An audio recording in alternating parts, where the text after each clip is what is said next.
It's so common, the out of body experience thing. And this woman I was speaking with last night told me that she had a out of body experience.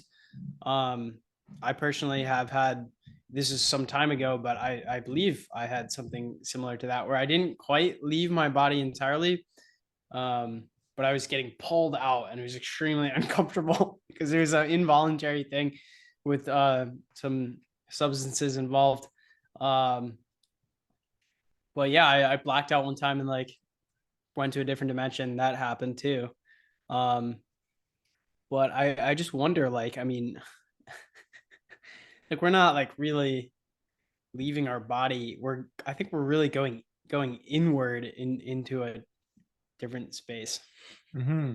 Yeah, well, there's a memorable Alan Watts conversation about this too, about localization in space, and like this idea of like, where is God? And it's like, it's not anywhere. It's not localized in space. It's kind of everywhere, and Right. yet nowhere. And yeah, there is that, even within space, like even within space, the description when you're meditating is go within yourself, because that's what it feels like to people who have been meditating for a while. And when they actually have an experience of connecting with their own consciousness, it feels like you're going inward.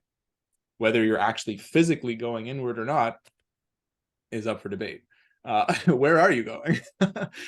Perhaps not somewhere localized in three space that we're familiar with, but the feeling Yeah. is that it's inward. That's just kind of that's across people what it feels like, Well, and this I could get very I esoteric agree. very quickly. Mm-hmm. Um, yeah, simply we're defining the boundary of what is you, and we're using what people usually use, which is like the top of your skin, right? Mm-hmm. And where you can feel sensations.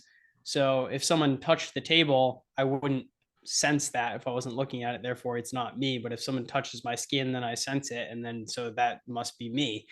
Um, so anyways, the point is this: what is inward and what is outward is just a function of what you perceive to be you. So basically, what's happening is not that it is that you're leaving your body, in the sense that um, your body is not defining your conscious brain waves in that moment. It's something else. You're kind of, your brain waves are going into a much different state that's not exactly using your physical body the way it normally does.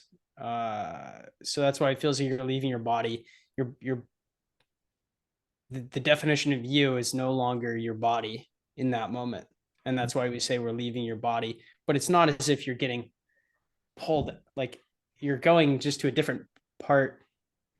You're entering a different state. You're not leaving your body. You're going, like you said, inward. Even if you were to like literally have your life force sucked out of your body, you're not really leaving your body. You're just entering a much different body that you could define as you. Mm-hmm. Yeah, that. Thank you for presenting it like that. Yeah, it is very interesting to think about, what we deem to be ourselves, and how malleable that concept really is.